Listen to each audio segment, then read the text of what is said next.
Hey everybody, welcome back to the channel. Hey, I know my voice is not perfect. This is the best I felt in days though, luckily. Like my voice was totally shot for several days, but woke up today feeling a lot better. But I do apologize if it sounds a little raspy. But I want to talk a bit about sort of prepping my community for Starfield's launch and kind of where I'm at right now with Destiny. I think my plan right now is I'm going to be sort of transitioning away from D2 for the time being. And there's a lot of reasons for that, which I'll get into in a minute. But it's not going to be like cold turkey. It's not like, hey, we're officially done with Destiny 2. But the content, because obviously I've got like 3 or 4 videos that are already in the works, projects I'm working on. So I'll wrap those up for sure. And I'll probably continue to cover stuff that's like really easy to cover, that's not like long form content. You know, if Xur were to bring something that is definitely a buy, you know, that you guys got to know about. I don't do a lot of Xur content, but when he brings something I think you really got to have or want to know about, I'll cover it. Same thing with the gunsmith. I don't do a lot of gunsmith videos. I think I've done like 12 in my life. But if he has something that's a banger, you know, and I want to let you know, that sort of content is probably going to stick around. But in the next couple of weeks especially, you'll probably notice it start to taper off a little bit. And in terms of what's next, I mean, Starfield's definitely going to be the next big thing that I focus on the channel for an extended amount of time. You know, Bethesda RPGs are really what made me want to get into content creation to begin with. It wasn't Destiny. So I'm excited to sort of explore that, and I feel pretty good about that. You know, some of my Starfield content, I've got like 4 videos out already, and they didn't pop off or anything, but they generated some decent subscribership, new people to the channel, and that's kind of cool to see. So I'll stick with that for sure. I'm really excited about Starfield, and I will, September 6th is when that launches, and we'll go hard for a while on Starfield, so expect that for sure. And I have had some success with variety content in the past. I mean, I have like a separate channel that I don't promote anywhere that is variety stuff. And like over the holiday season, like Christmas time last year, posted a lot of grounded content. Some of that stuff actually performed pretty well. You know, 20,000 views on a channel that I don't promote. It's just the YouTube algorithm takes it. It's got like no subscribers. So that's cool to see. I've had Division 2 content here on this channel, my main channel, really pop off. Like one of those has like 600,000 views or something. There was like a First Descendant video that had about 300,000 views. So I know that variety content can take on the channel, so I'm not too worried about it, and I'm excited to explore it. But as far as me transitioning away from Destiny 2 content, let me talk a little bit about why. And that's probably what most people are most interested in this video to begin with. And I've talked exhaustively about a lot of issues in Destiny 2 with the PvP landscape, especially in the last couple of months. There's a lot of my content out there, so you already know how I feel about a lot of these big ticket items. So if I were to oversimplify it and boil it all down to you know, a couple simple truths, I think I would boil it down to ultimately, I don't think I'm Bungie's target audience for this game anymore. I think the direction that they're choosing to go with PvP is away from like dedicated PvP players, and that's their right. It's their game, their product, and any direction they want to take their game is their choice. So I have to just sort of be okay with it and you know, resign myself to that fact. And I don't think that I'm their target audience anymore, even by their own admission. Some of the mechanics and matchmaking systems that they've implemented, they've literally said, I'm not putting words in their mouths, this was in a TWAB, where they said, if you're a high skill player, you'll feel the negative effects of these systems the most. I mean, they said that, they knew it. It was an intentional choice they made, that they wanted to focus on the more casual audience that's just sort of going to come in and go away, and come in and go away, you know, and interact with PvP on a much more limited basis. They really wanted to focus on them and making sure they had a fun time. And I'm not saying whether or not I agree with that choice. I'm just saying that is detrimental to my experience because my connection quality's gone down. My queue times got doubled, in some case tripled. You know, I have actually shown on the channel, just to prove a point before, a 7 to 8 minute queues where my ship is just sitting there in orbit for 7 to 8 minutes. And I'm just like, okay, just losing time over here, you know what I mean? So that's like truth number 1, is that I'm no longer the target demographic for the game. So obviously I'm probably going to want to transition away. Truth number 2, Destiny interest is at like record lows right now. Like even with Destiny 2's launch, you know, my PvP content got viewed more than it does right now. I mean, you have banger videos every now and then. It's not just exclusive to me. I look across the landscape at other PvP content creators in the Destiny community, and their views are taking serious hits right now because since Bungie's not infusing PvP with new stuff to cover, they have to get like really creative just to make content to put out there at all. And interest is much lower since there's nothing for people to engage with anyways in PvP. They're not going to YouTube and typing in the search bar for PvP stuff very often anymore. And so your viewership takes a hit. And if your viewership takes a hit, your income takes a hit. And if your income takes a hit, you need to start reassessing, is this where I should be with my content? And right now, Destiny interest is so low in my small sphere of it, right? Just the PvP bubble, the interest is so small right now that I just don't realistically know that it's a safe bet for me to bet on Destiny PvP for the future of my content, since my content feeds my children, pays my mortgage. It's the sole income for my household right now. So I need to also be a little bit strategic about it. And sometimes abandoning ship isn't because I hate the ship or don't believe in the ship. It's because I'm not sure that the future of the ship is something I want to bank the security of my household on. And that's kind of where I'm at with Destiny. I just long-term, Bungie hasn't done anything recently that makes me believe that I can bet on Destiny 2 PvP. And, does this mean that I think Bungie's, slated to fail with Destiny 2? Absolutely not. I think I would be blown away if Bungie never righted that ship eventually, even for PvP. I do still, call me an optimist, I still think that they're going to bring it around, because historically they have. But I'm just not sure how long that's going to take. And in the meantime, I got to make content. So that's reason number 2. Reason number 3, the game's just not fun. It's not fun for me anymore. And there's a lot of contributing factors there. I had a long play session this morning, and that sort of just solidified things for me. It's just more of what I was expecting. I'm always going in hopeful, and then coming out of my play sessions a little dejected and feeling uninspired. Lots of mercy rules, lots of mismatched lobbies. The very last match I played, we got just blown away. Just blown away. 2 people on my team are in the bottom 8% of control players. Meanwhile, you've got anywhere from silver to platinum on the other team for Elo. And of course, these poor guys got obliterated, absolutely obliterated. Why were both of them on the same team? There's only 2 people in that whole lobby that were, 800 Elo and below. Why did both of them end up on the same team? That doesn't make any sense. Would you want to split them up? And beyond that, if we have a skill-based matchmaking system, why were they in that lobby at all? Not to mention it was disjunction, which also kind of sucks. But the matches are horribly mismatched very frequently these days. I had a match today where we got mercy ruled, and I did the best on my team with a 0.5 KD. Died 2 times for every 1 kill that I got. We got mercied 85 to 15, and I was the best player on my team with a 0.5 KD, which is horrible. That's horrible. And, the rest of my team is below that. The enemy team had one guy was 4.5, one was a 6.0 KD, one was a 3.0, one's a 3.5 KD.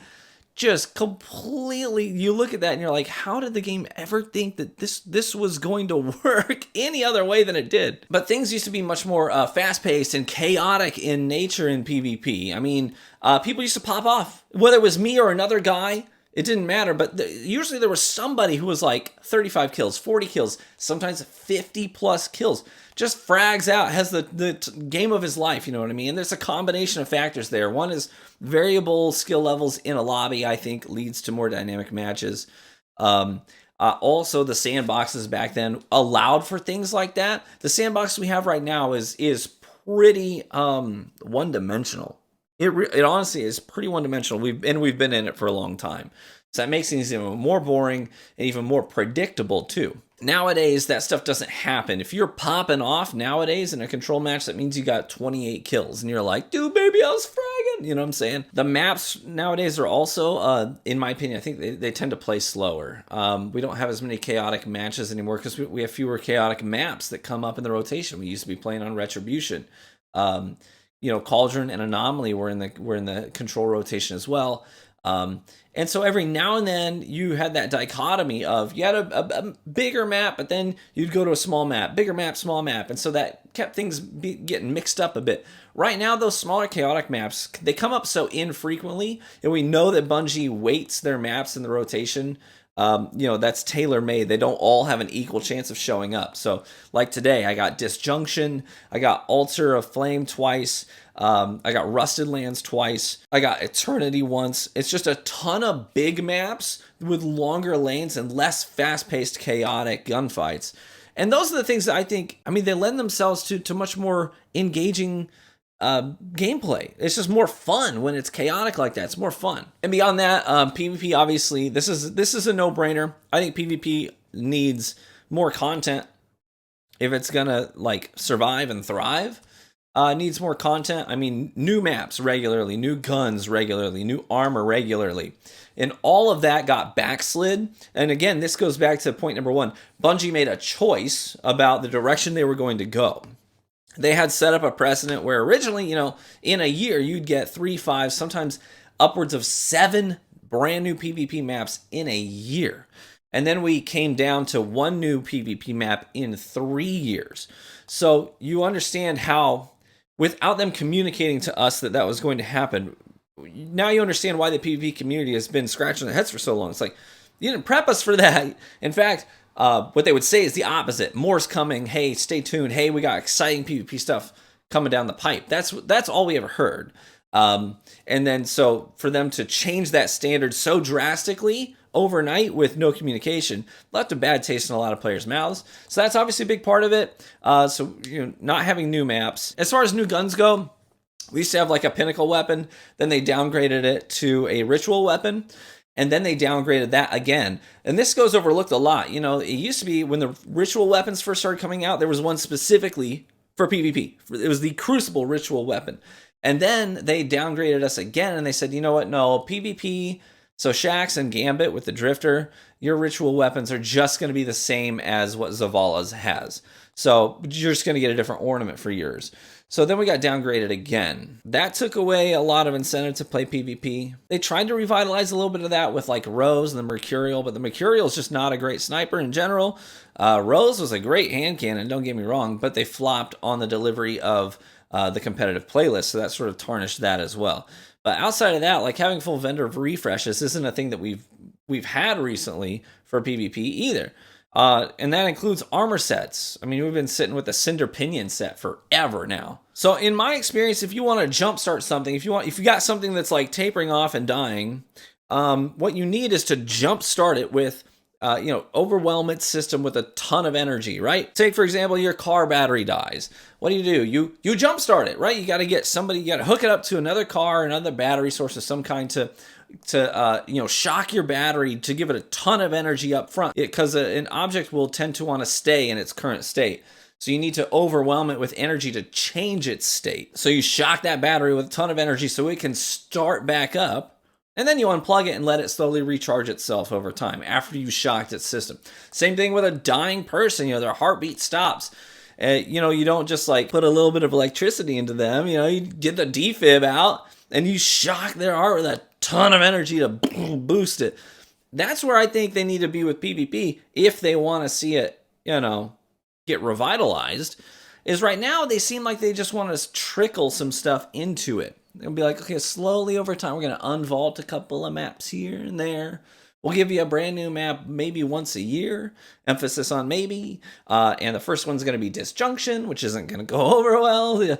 So we're going to give you a Rose. So it's just a whole lot of trickle feeding. It's not shocking. I think if they really want to revitalize PvP at some point in time, and I think they will eventually, but at some point in time, what they need to do is be boom, with this content drop, you're going to get 3 new maps, right? And a lot of emphasis gets put on modes too. I've never thought that they needed to overly focus on modes. That's a tertiary thing to me. So that's not primary or even secondary to me. I think they've got plenty of modes that work just fine. But the more primary issues are we need new maps to play on to keep things fresh. We need new weapons and armor to chase. And we need the matchmaking systems and sandboxes to feel good and fun and dynamic, not slow, boring, stagnant. So if they can jumpstart PvP with overwhelm it with a whole bunch of new content, that would get things up and running again, I think. And then they'd have to sustain it. But all this to say, I just don't think it's a safe bet for me to bet on Destiny PvP for the home of my content moving forward. And is this mean, TV, are you never going to come back to Destiny?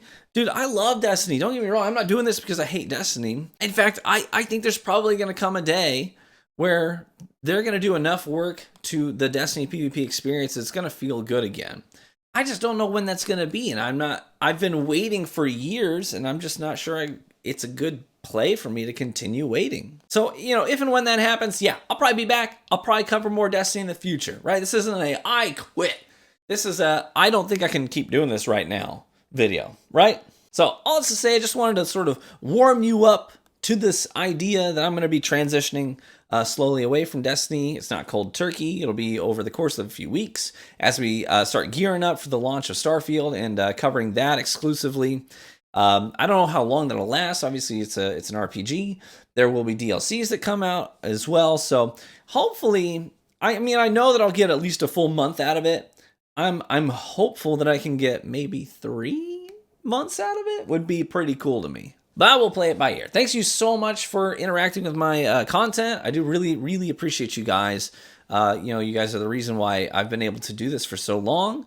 And I'm genuinely appreciative. Content creation changed my life. There's no way around it, coming out of college with a ton of debt and then going into ministry where entry-level positions in my field were offering, $12,000 to $15,000 a year while expecting you to pay off student loans and all that stuff. It just, y'all changed my life. There's no way around it. So for me to live as comfortably as I do right now, to provide the life that I do for my family is due in large part to you guys who have supported me throughout the years, and also due in large part to Bungie for creating an incredible game with Destiny 1, following it up with many years of great Destiny 2 as well. I'll forever be grateful to both you and them for letting those things fall into place for me. And like I said, I do believe in Bungie. I do think that they're a great developer, and they'll continue to develop great content, and eventually I think D2 PvP will, Destiny PvP, no matter, I don't know what form it will take after the Light versus Dark saga, but it'll come around as well. And when it does, I'll be very excited to hop right back into it because I love it. Genuinely do. Just not right now. So thanks again. Love you guys so much. Be warm and well fed, my friends, and I hope to catch you. Where am I going to catch you? I'm about to workshop that sign off. I'll catch you later, guys. Thank you so much. Bye-bye.